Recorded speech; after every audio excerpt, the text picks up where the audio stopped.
Hello student, myself Mitul Chodia, welcoming all of you in YouTube channel Chaitanya Classes.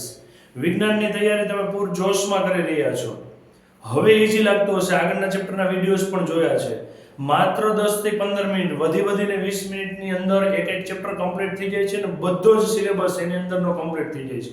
IMP ને આખું વિજ્ઞાન કરો અને એ પણ એક ચેપ્ટર 15 મિનિટમાં થઈ જતું હોય તો કંઈ પણ સ્કીપ ન કરાય. આરામથી તમે 80 માંથી 75 માર્ક્સ મેળવી શકશો. ધોરણ 10 પ્રકરણ નંબર 9 મોસ્ટ ઇમ્પોર્ટન્ટ ચેપ્ટર છે પરાવર્તન અને વક્રીભવન. ચલો પહેલું, પરાવર્તન કોને કહેવાય? પરાવર્તન કોને કહેવાશે? કોઈ વસ્તુ પર પ્રકાશ પડે અને ત્યાંથી પ્રકાશ પાછો ફેંકાય, પાછો વળી જાય તો એને કહેવાય પરાવર્તન. રેડી? હવે તમારા આ ચેપ્ટરમાં બે કન્સેપ્ટ આવે છે, એક છે પરાવર્તન ને બીજું છે વક્રીભવન. પરાવર્તન એટલે શું? જો આ પ્રકાશનું કિરણ આવ્યું એટલે આપાત થયું કહેવાય એને. બરાબર છે? અને ઈ જ ડાયરેક્શનમાં પાછું વળી જાય એટલે કે ઉપરના ભાગમાં છે. તો આ શું થઈ ગયું? પરાવર્તન. હવે આ પ્રકાશનું કિરણ આવ્યું એટલે આપાત થયું અને નીચે એક માધ્યમમાંથી બીજા માધ્યમમાં પ્રવેશે એટલે ક્યાં તો દૂર જાય ક્યાં તો નજીક આવે. બરાબર છે? આ લાઈન સીધી હોત તો આવી રીતે આ જે ડોટેડ લાઈન હોત એ લાઈનમાં જત, પણ આ નજીક આવ્યો અને આ દૂર ગયું તો આને વક્રીભવન કહેવાય. આ બે કન્સેપ્ટ યાદ રાખજો. પરાવર્તન એટલે શું? પ્રકાશનું કિરણ આપાત થાય પાછું વળે. પ્રકાશનું કિરણ આપાત થાય અને લંબ તરફ વાંકું વળે અથવા તો લંબથી દૂર જાય તો વક્રીભવન. આને શું કહેવાશે? પરાવર્તન. ક્લિયર છે?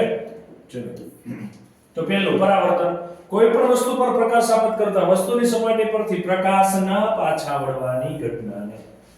કોઈ વસ્તુ છે, અહીંયા જો આ તમારે અરીસો આપેલો છે ને, આના ઉપર પ્રકાશ આપાત થયો પાછો વળી ગયો. જો ક્લિયર છે? અહીંયા આપાત થયો પાછો વળી ગયો. જો આ તો આને શું કહેવાશે? પરાવર્તન. નિયમ યાદ રાખજો પરાવર્તનના. આપાત કોણ અને પરાવર્તન કોણ સમાન હોય છે? આપાત કિરણ, પરાવર્તિત કિરણ અને સપાટીએ દોરેલો લંબ ત્રણેય એક જ સમતલમાં હોય છે. ધોરણ 8 માં પણ વિજ્ઞાનમાં આવી ગયું છે. ધ્યાન નહીં, આકૃતિમાં જ સમજાવું છું. ચલો આ સપાટી છે કે જ્યાં પ્રકાશનું કિરણ આપાત થાય છે. એટલે આ કયું થશે? આપાત કિરણ. જ્યાં આપાત થયું ઈ બિંદુને હું કહીશ તો કયું બિંદુ થશે? આપાત બિંદુ. અહીંયા આપાત થયું. રેડી? ચલો પરાવર્તન થાય છે એટલે આ પાછું ગયું તો આ પરાવર્તિત કિરણ. હવે હું અહીંયા લંબ દોરું છું, 90 નો ખૂણો બને ને એવું. તો જો આ બાજુ જે ખૂણો બન્યો છે એ આપાત કિરણે બનાવ્યો ને એટલે એને કહેવાય આપાત કોણ. આ બાજુ જે ખૂણો બન્યો છે એ પરાવર્તિત કિરણે બનાવ્યો એટલે એને કહેવાય પરાવર્તન કોણ. હવે નિયમ શું કહે છે? આપાત કોણ અને પરાવર્તન કોણ સમાન હોય છે. બીજું, આપાત કિરણ, પરાવર્તિત કિરણ અને સપાટીએ દોરેલો લંબ ત્રણેય એક જ સમતલમાં હોય છે. પતી ગયું? યાદ રહી ગયું? ડન. ચલો કેટલા પ્રકાર પડે છે? ગોળી અરીસાના મુખ્યત્વે બે પ્રકાર છે. કયા કયા?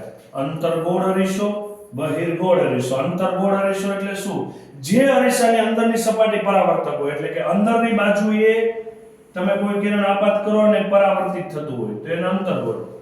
જે અરીસાની બહારની સપાટી, જો તમને લાગતા હોય બે સરખા જ, હવે આને જ આમ દોરી નાખું જે છે એમનો જ, અને આ બાજુથી આ બધું પ્રકાશ, તો આ બહારની સપાટી થઈ જશે. એટલે એવું નથી કે અંતર્ગોળ અરીસો એટલે આમ જ દોરવાનો, બહિર્ગોળ અરીસો એટલે આમ જ દોરવાનો. પણ એક નિયમ માટે યાદ રાખી લેજો, અંદરની સપાટી તરફ પ્રકાશનું કિરણ આવે છે ત્યાંથી પાછું ફરે છે તો એ અંતર્ગોળ અરીસો છે. બહારની સપાટીએ આપાત થઈ અને પાછું વળે છે, પરાવર્તક થાય છે તો એને કહેવાશે બહિર્ગોળ અરીસો. એટલે બે પ્રકાર છે, અંતર્ગોળ અરીસો અને બહિર્ગોળ અરીસો. અરીસાનું કેન્દ્ર એને ધ્રુવ કહેવાય. અરીસાનું કેન્દ્ર એને શું કહેવાશે? ધ્રુવ. આખો ગોળીય અરીસો લઈ લેશો તો એનું કેન્દ્ર તો એને કહેવાશે વક્રતા કેન્દ્ર. બરાબર છે? અને મુખ્ય કેન્દ્ર. આ ત્રણ યાદ રાખવાનું છે. બીજું, વક્રતા ત્રિજ્યા કઈ થશે? P થી C વચ્ચેનું અંતર. આ કેન્દ્ર થયું, આ અરીસાનો ધ્રુવ થયો, તો જે અંતર્ગોળ અરીસો હતો એના કેન્દ્રને ધ્રુવ કહેવાશે. આખો ગોળીય અરીસો તો એના કેન્દ્રને વક્રતા કેન્દ્ર કહેવાશે. આ મુખ્ય અક્ષ થશે. જ્યાં પરાવર્તન પામીને ભેગું થતું હોય કિરણ, એ મુખ્ય કેન્દ્ર થશે કે જ્યાં ભેગું થાય છે અને C અને P વચ્ચેના અંતરને વક્રતા ત્રિજ્યા કહેવાશે R, અને F અને P વચ્ચેના અંતરને F કહેવાશે કેન્દ્ર લંબાઈ. ડન છે? ડાઉટ છે કઈ? ક્લિયર છે? ફરીથી જોઈએ. આ એક યાદ રાખવાનું છે. ફરીથી જે અરીસો આપ્યો છે એનું કેન્દ્ર ધ્રુવ એટલે પોલ P. આખો ગોળી અરીસો હતો એનું કેન્દ્ર C. જ્યાં પરાવર્તન પામીને ભેગા થયા એ મુખ્ય કેન્દ્ર F. હવે CP વચ્ચેનું અંતર એ વક્રતા ત્રિજ્યા, કેમ કે આ વક્રતા કેન્દ્ર હતું તો આ વક્રતા ત્રિજ્યા છે. F અને P વચ્ચેનું અંતર એને કહેવાય કેન્દ્ર લંબાઈ. ડન છે? અને નિયમ એવો છે કે નાના દર્પણમુખ ધરાવતા અરીસા માટે વક્રતા ત્રિજ્યા R બરાબર 2F થાય, કેન્દ્ર લંબાઈનું ડબલ. જોઈએ, આ યાદ રાખજો, વન લાઇનર ક્વેશ્ચન આવશે. ફિનિશ છે? નેક્સ્ટ, દર્શાવવાનું કેવી રીતે છે? અંતર્ગોળ અરીસામાં બતાવો તો અંદરની સપાટીએ આમ ટચ થાય ત્યાંથી પરાવર્તન પામે એવી રીતે ડ્રો કરવાનું છે. બહિર્ગોળ અરીસામાં બતાવો તો જ્યાં ટચ થાય ત્યાંથી પાછું આમ બેક લેવું. ઓકે, અને પછી આ લાઈન ડોટેડ જ બતાવી હો, કેમ કે આ સીધી નથી જાતી, એ આપણે ઇમેજનરી લાઈન છે કે કદાચ જો આ કિરણ આમ જે પરાવર્તન પામી ગયું છે પાછળ લંબાવો કેવું દેખાય, ક્યાં ભેગું થાય, તો આ બિંદુ. એટલે આ લાઈન ડોટેડ જ દર્શાવવાની છે. ક્લિયર છે? ચલો, અને હવે મોસ્ટ આઈએમપી પ્રશ્ન, આમાંથી એકાદું તમને પૂછાશે જ, અથવા તો અંતર્ગોળ અરીસા વડે રચાતા પ્રતિબિંબોમાં તમારે વસ્તુનું સ્થાન, પ્રતિબિંબ ક્યાં મળશે, પ્રતિબિંબ કેવું મળશે અને કેવડું મળશે. પહેલા તો વસ્તુ કઈ આવશે, વસ્તુ ક્યાં છે, એનું પ્રતિબિંબ કેવું હશે, ક્યાં પડશે, કેવું હશે અને કેવડું હશે. તો જો વસ્તુનું સ્થાન, પ્રતિબિંબનું સ્થાન, પ્રતિબિંબનો પ્રકાર, પ્રતિબિંબનું માપ. રેડી? કયો અરીસો છે? અંતર્ગોળ. બધાને આકૃતિમાં એક કામ કરશો, પાકું? શું? અંતર્ગોળ અરીસો દોરો. બરાબર છે? પછી વચ્ચે એક લાઈન દોરો. જો બધામાં છે, યાદ નહીં રહે નહીં તો પતી ગયું. કેન્દ્રને ધ્રુવ કહેશો બધામાં. જો P P P, અહીંયા C આપી દો, વચ્ચે F આપી દો, એટલે CFP CFP CFP. આટલું તો દોરજો. ક્લિયર? હવે શું છે? વસ્તુનું સ્થાન અનંત અંતરે. હવે વસ્તુ કેવડી છે ખબર છે, ચલો આ રે માપી.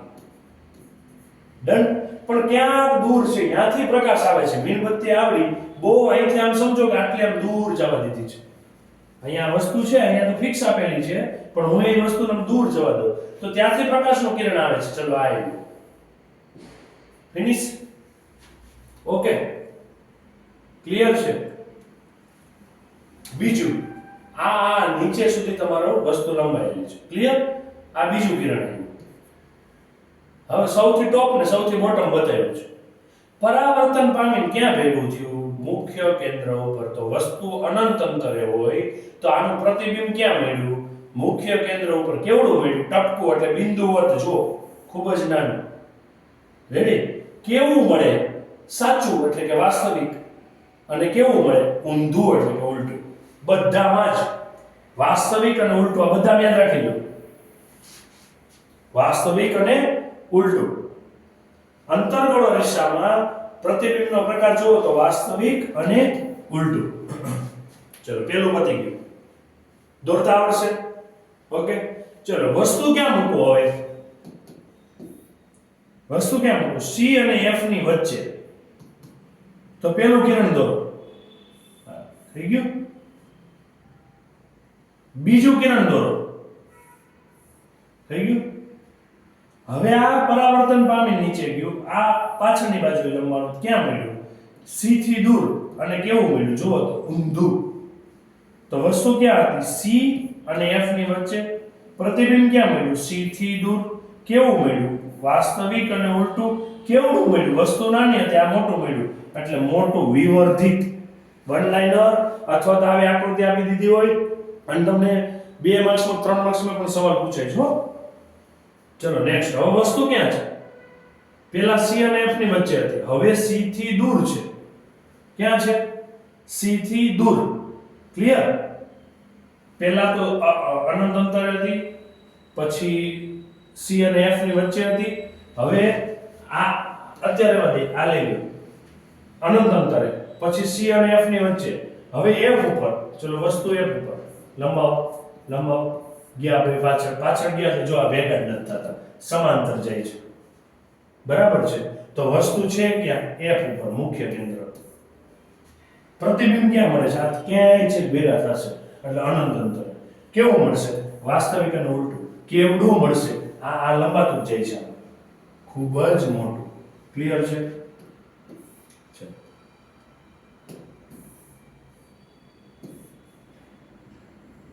એક પેલું બાકી છે, પછી ગઈ સાથે. પેલા ક્યાં હતું? અનંત અંતરે.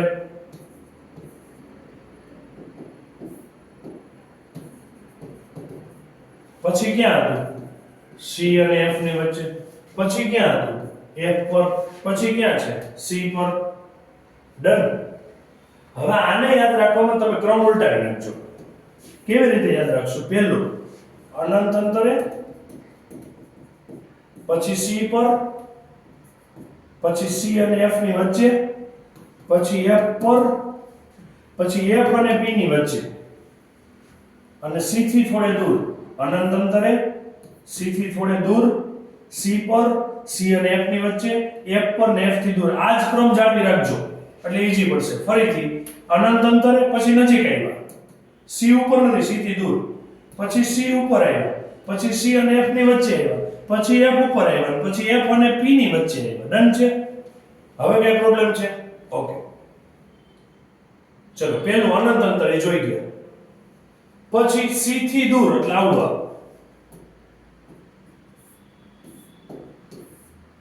C થી થોડે દૂર. પતી ગયું? શું થશે? નીકળું કિરણ. ચલો એક આમ એક ત્રાસો. પતી ગયું. આ પરાવર્તન પામીને આ બાજુ મળ્યું. ક્યાં પ્રતિબિંબ? C અને F ની વચ્ચે. કેવું મળ્યું? વાસ્તવિક અને ઉલટું. કેવું મળે? ખૂબ જ નાનું. પતી ગઈ વાર્તા.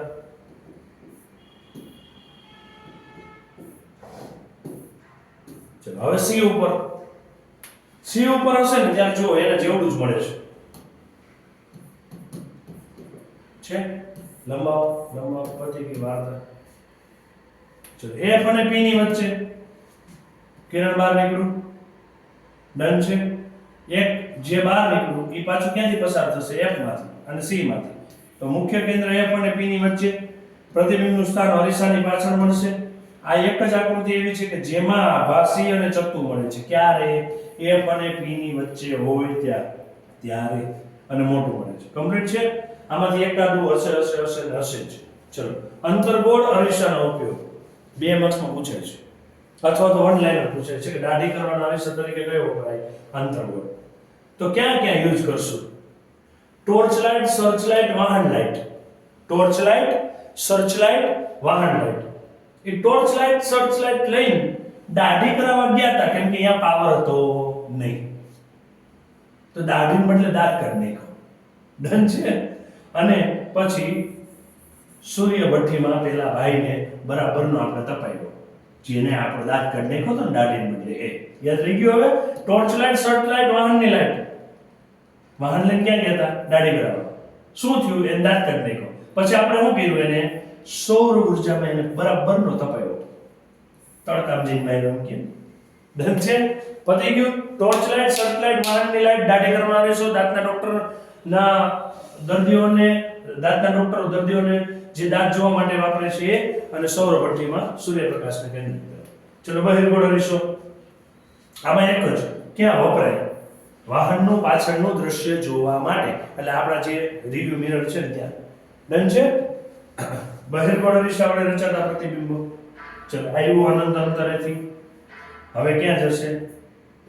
ત્યાંથી જ પરાવર્તન થાય છે. હવે આને પાછળ લંબાવો. ક્યાં ભેગું થાય છે? F પર. તો અનંત અંતરે મળશે F પર. આભાસી ચત્તુ ખૂબ જ નાનું. ફિનિશ?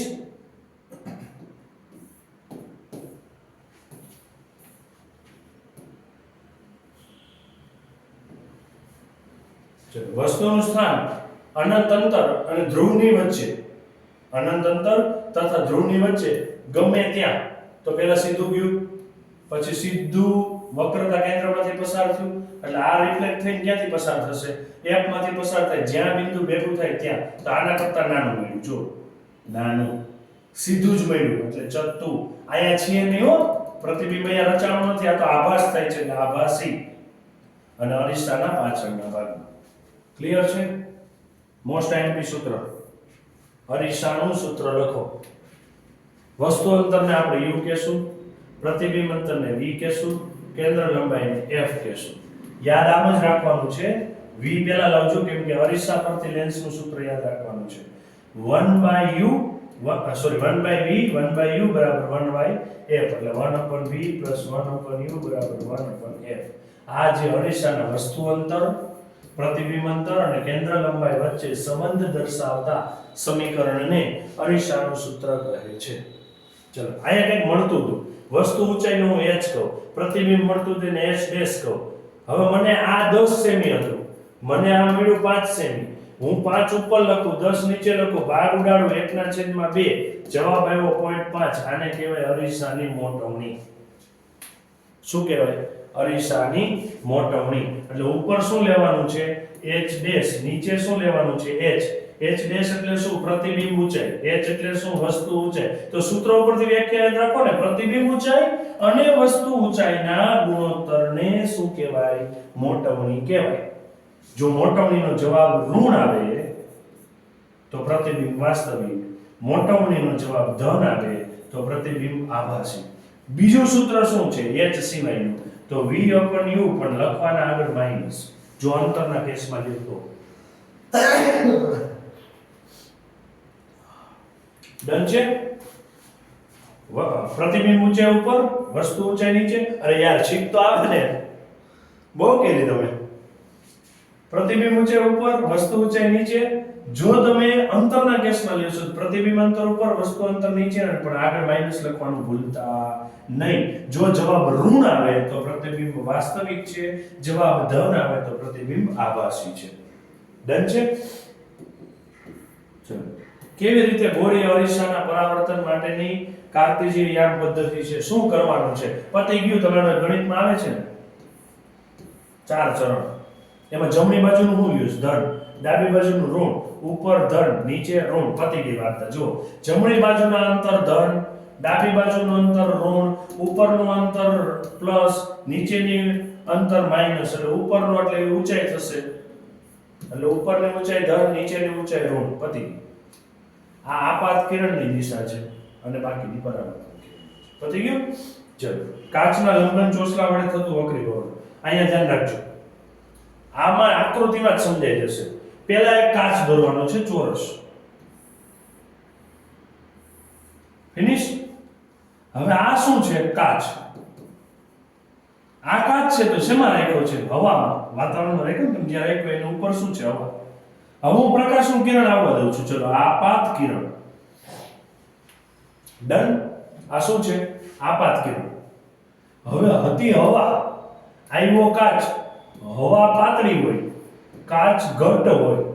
હવે જો પ્રકાશનું કિરણ પાતળા માધ્યમમાંથી ઘટ્ટ માધ્યમમાં આવ્યું તો લંબ તરફ વાંકું વળ્યું. જો સીધી લીટી વહી જાય તેને બદલે નજીક આવ્યું, તો પ્રકાશનું કિરણ પાતળા માધ્યમમાંથી ઘટ્ટ માધ્યમમાં પ્રવેશે ત્યારે લંબ તરફ વાંકું વળે અને ધીમું પડી જાય. પતી ગયું? હવે આ સીધું જશે અહીંયા સુધી, પાછો લંબ આવ્યો. હવે માધ્યમ બદલાય છે. જો પેલા આ હવામાંથી કાચ થયો, હવે કાચ હતો અહીંયા, કાચમાં એનું સીધું ટ્રાવેલ કર્યું. હવે કાચમાંથી શું આવે છે? હવા. તો હવે શું થાય છે? આ કિરણ અહીંયા આમ લંબાઈ જાય, પણ એવું થયું નહીં, દૂર ગયું. જો તો જ્યારે પ્રકાશનું કિરણ ઘટ્ટ માધ્યમમાંથી પાતળા માધ્યમમાં પ્રવેશે ત્યારે ઝડપ વધી જાય અને લંબથી દૂર જાય. પતી ગઈ લ્યો વાર્તા. આવડશે? આ શરૂઆતનો આવ્યો એટલે I, આ વક્રીભવન થયો એટલે ઇંગ્લિશમાં કહેવાય રિફ્લેક્શન એટલે R, અને છેલ્લે E. પતી ગયું? ડાઉટ છે કાંઈ? ઓકે. સાપેક્ષ વક્રીભવન કોને કહેવાય? માધ્યમ 1 માં પ્રકાશની ઝડપ, માધ્યમ 2 માં પ્રકાશની ઝડપ હવે માધ્યમ 1 માં સમજો કે આમાં આવતો પ્રકાશનું કિરણની ઝડપ છે v1, આમાં છે v2. પતી ગયું? હવે માધ્યમ 1 માં પ્રકાશની ઝડપ, માધ્યમ 2 માં પ્રકાશની ઝડપ, આનો જે ગુણોત્તર છે તો એને શું કહેવાય? માધ્યમ 1 ની સાપેક્ષે 2 નો વક્રીભવનાંક, સાપેક્ષ વક્રીભવનાંક કહેવાય. પતી ગયું? માધ્યમ 1 ની સાપેક્ષે, જેની સાપેક્ષે લ્યો છો એ ઉપર, જેનો ફાઇન્ડ આઉટ કરો છો એ નીચે, 1 ની સાપેક્ષે 2 નો વક્રીભવનાંક સૂત્ર ઉપરથી યાદ રાખજો. અને જેનો શોધતા હતા ને 2 નો, કોની સાપેક્ષે? 1 ની સાપેક્ષે, એટલે η21. પતી ગયું? અને આ ઉપર જે છે એ 1 પહેલા રહેશે અને 2 પછી નીચે રહેશે. વક્રીભવન એટલે શું? જ્યારે પ્રકાશનું ત્રાંસુ કિરણ એક પારદર્શક માધ્યમમાંથી બીજા પારદર્શક, શબ્દ બદલવાનો નથી હો બાળકો, પારદર્શક, હવાઈ પારદર્શક છે, કાચે પારદર્શક છે, અને અહીંયા હું રિવિઝન કરાવું છું ને એમાંથી ઓપ્શન નો કાઢતા પાછો. અહીંયા આપેલો એક પોઈન્ટ, એક શબ્દ 18 થી 20 પેજ થાય છે આખા વિજ્ઞાનના 13 ચેપ્ટરના. જો એટલા કરી લીધા તમે, એમાં લખેલા છે પેજ, એવી રીતે લખી શકો છો 18 થી 20 પેજ, એક પણ ભૂલ વગર માર્કની જે 75 થી નીચે ગેરંટી મારી. ઓકે? આઈએમપી શું કરો? આખું જ કરો ને. શું કામ અધૂરું કરવું છે? આખું આટલું કરો, 20 પેજ નહીં થાય યાર. 20 પેજ કમ્પ્લીટ કરી દો. 20 પેજ કમ્પ્લીટ થઈ ગયા વિજ્ઞાનના, એટલે કમ્પ્લીટ તમારો આખો સિલેબસ કમ્પ્લીટ. 80 માંથી 75 થી નીચે નહીં રહ્યો. લખતા આવડવું જોઈએ, સારા અક્ષર લખતા આવડવું જોઈએ. આ જ ચેનલની અંદર હું પેપર કેમ લખું એનો વિડિયો મૂકી દેવાનો છે. અને પેપર લખવામાં આપણે ગોટા મારીએ છીએ, અક્ષર દેખાતા નથી, મન ફાવે એમ અડધી લીટી બે બાજુથી આમ અડધો પાઠ હાસ્ય કરે મળે એમાં લખે ને ઉપર ને બધું ઈઝી રાખો ને યાર, ફિનિશ થઈ જશે. ત્યારે પ્રકાશના બીજા માધ્યમમાં બદલાઈ જાય છે, એને શું કહેવાય છે? પ્રકાશનું વક્રીભવન. ડન છે? નેક્સ્ટ, વક્રીભવનના નિયમો શું છે? પરાવર્તનના હતા એવા જ. આપાત કિરણ, વક્રીભૂત કિરણ, છૂટી પડતી સપાટીએ દોરેલું લંબ એક જ સમતલમાં હતું ને. ઓલામાં ખૂણો હતો, અહીંયા શું કહેવાનું? પ્રકાશના આપેલા રંગ, સમજો કે લાલ રંગનું છે, પીળા રંગનું છે, વાદળી રંગનું છે, એ આપેલો રંગ માધ્યમ માટે આપેલા આપાત કોણનો સાઇન અને વક્રીભૂત કોણનો સાઇનનો ગુણોત્તર કેવો રહે છે? અચળ રહે છે. આ નિયમને સ્નેલનો નિયમ કહે છે. એક માર્ક્સમાં પૂછાઈ શકે. સ્નેલનો નિયમ એટલે શું? પ્રકાશનો આપેલો રંગ માધ્યમમાં આપેલી જોડ માટે આપાત કોણનો સાઇન, ગણિતમાં ભણો છો ને sin θ અને cos θ, sin i sin r નો ગુણોત્તર કેવો રહે છે? અચળ. અને કોઈ પણ માધ્યમનો નિરપેક્ષ વક્રીભવન હંમેશા 1 કરતા વધુ હોય છે. IMP most IMP one liner question. કોઈ પણ માધ્યમનો નિરપેક્ષ વક્રીભવન હંમેશા કેવો હોય? 1 કરતા વધારે. ચલો, અરીસો ભાઈ તો લેન્સ, બહિર્ગોળ લેન્સ, અંતર્ગોળ લેન્સ. બહિર્ગોળ લેન્સ એટલે આમ ફૂલાણો હોય પૂરીની જેમ, બરાબર છે.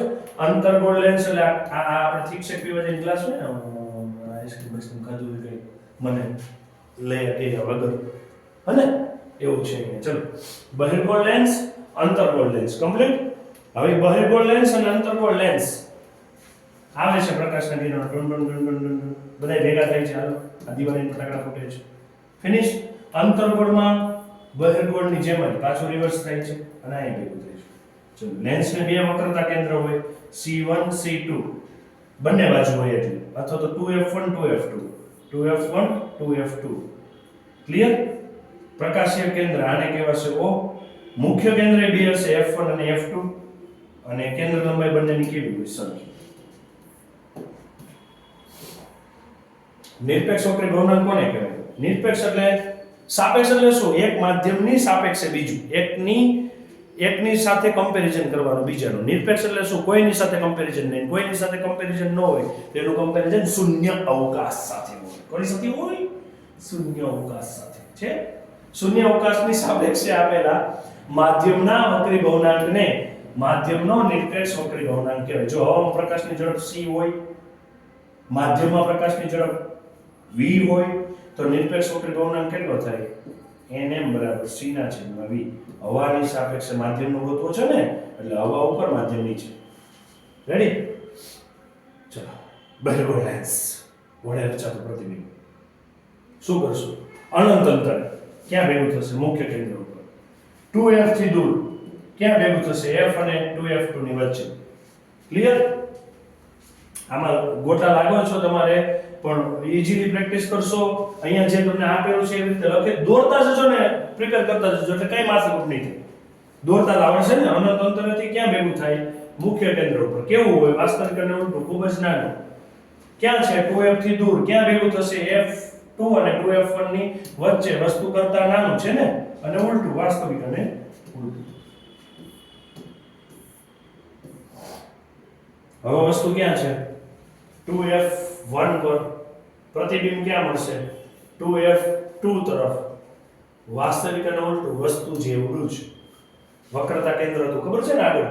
C ઉપર પ્રતિબિંબ એના જેવડું પડતું. આ વક્રતા કેન્દ્ર જ છે આપણે. હવે બેન વચ્ચે તો ક્યાં મળશે? જેમ નજીક આવે એમ પ્રતિબિંબ દૂર જશે. બીજું, આ જેમ જેમ નજીક આવે એમ પ્રતિબિંબ મોટું થતું જશે. જુઓ, એટલે વાસ્તવિક અને ઉલટું વસ્તુથી મોટું. ચલો, મુખ્ય કેન્દ્ર ઉપર ક્યાં જશે? તો મુખ્ય કેન્દ્રમાંથી પસાર થશે. દૂર મળશે ખૂબ જ, વસ્તુના પરિમાણ જેટલું જ. ચલો, વસ્તુનું સ્થાન ક્યાં છે? હવે O અને F ની વચ્ચે મળશે. ક્યાં? લેન્સ તરફ જ. કેવું મળશે? એની તરફ મળે એટલે કેવું મળે? આભાસી અને ચત્તુ, અને વસ્તુના પરિમાણથી ખૂબ જ મોટું. ચલો, અંતર્ગોળના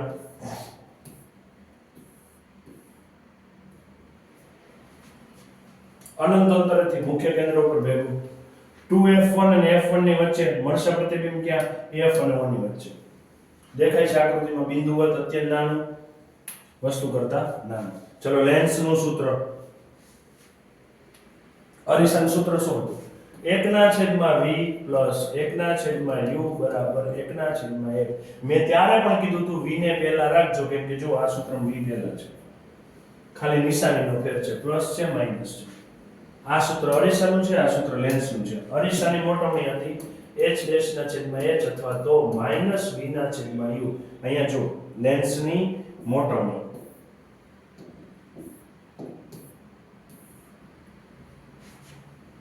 પ્રતિબિંબ ઊંચાઈ વસ્તુ ઊંચાઈનો ગુણોત્તર. મોટવણી એટલે પ્રતિબિંબ ઊંચાઈ વસ્તુ ઊંચાઈનો જ ગુણોત્તર. ડન. હવે આવશે શું? જુઓ, પ્લસ નિશાની પ્લસ થઈ જશે. પહેલા માઈનસ હતી ને, આ v/u થઈ જશે. મોટવણીનું ઋણ મૂલ્ય મળે તો વાસ્તવિક, મોટવણીનું ધન મૂલ્ય મળે તો આભાસી. લેન્સ માટે હો. ક્લિયર થઈ ગયું? ચલો, ગોળીય લેન્સની સંજ્ઞા પ્રણાલી. ઉપરનું ધન, જમણી બાજુનું ધન, નીચેનું ઋણ, ડાબી બાજુનું ઋણ. લેન્સનો પાવર, લેન્સના કેન્દ્ર લંબાઈના વ્યસ્તને લેન્સનો પાવર કહે છે. લેન્સના કેન્દ્ર લંબાઈના વ્યસ્તને, આ IMP છે, 2-3 માર્ક્સમાં પૂછાય છે. ઓકે? અને દાખલા આવે છે. લેન્સની કેન્દ્ર લંબાઈના વ્યસ્તને લેન્સનો પાવર કહે છે. P = 1/f. એકમ શું છે? ડાયોપ્ટર. One liner question. લેન્સનો એકમ, લેન્સના પાવરનો એકમ ડાયોપ્ટર. બહિર્ગોળ લેન્સનો પાવર ધન હોય અને અંતર્ગોળ લેન્સનો પાવર ઋણ હોય. એટલે યાદ કેવું રાખજો? બધે ધન હોય. બધે ધન એટલે બહિર્ગોળ લેન્સનો પાવર ધન અને અંતર્ગોળનો કેવો હોય છે? ઋણ. ચલો, વક્રતા ત્રિજ્યા કોને કહેવાય? ગોળીય અરીસાની પરાવર્તક સપાટીના ગોળાનો ભાગ. ગોળાનો ભાગ એની ત્રિજ્યા. એટલું તો આવડશે ને. મુખ્ય અક્ષ P અને C માંથી, PC માંથી, આપણે કોમ્પ્યુટરને PC કહીએ છીએ, PC માંથી પસાર થતી કાલ્પનિક રેખા એને શું કહેવાશે? મુખ્ય અક્ષ. પ્રકાશના કિરણો પરાવર્તન પામીને જ્યાં ભેગા થાય, જે કેન્દ્ર આપણું મળવાનું કેન્દ્ર હોય ને, બધે ભટકાઈ પાછા આવે, એ મુખ્ય કેન્દ્ર. P અને F વચ્ચેનું અંતર કેન્દ્ર લંબાઈ. પ્રકાશીય કેન્દ્ર, લેન્સ હોય તો પ્રકાશીય કેન્દ્ર આવશે અને એની કેન્દ્ર લંબાઈ આવશે. ડન છે? ડાઉટ છે હવે કઈ? ક્લિયર છે? વ્યાખ્યા યાદ રાખજો ફરીથી. ગોળાની ત્રિજ્યા, વક્રતા ત્રિજ્યા, PC માંથી પસાર થાય મુખ્ય અક્ષ, જ્યાં બધાય ભેગા થાય મુખ્ય કેન્દ્ર. P અને F વચ્ચેનું અંતર એને કહેવાય કેન્દ્ર લંબાઈ. પ્રકાશીય કેન્દ્ર કયો? તો લેન્સનું કેન્દ્ર. અને કેન્દ્ર લંબાઈ કયો? એની, લેન્સની, તો પ્રકાશીય કેન્દ્ર O અને F. ઓલા PF હતો ને, આ OF. પૂરું. 9મું ચેપ્ટર શક્ય એટલું રિવિઝન વધારે કરજો. આકૃતિ જે લેન્સ વાળી છે દોરીને કરજો. 5-5, 6-6 વખત દોરાઈ જશે એટલે ઓટોમેટિક આવડશે. દોરતું જવાનું, સમજતું જવાનું. જો અહીંથી આવ્યું, પછી અહીંયા ભેગું થયું, એવી રીતે. ઓકે? એટલે ક્યાંય પણ તમારે ભૂલ નહીં પડે. મળીએ નેક્સ્ટ ચેપ્ટરના વિડીયોમાં.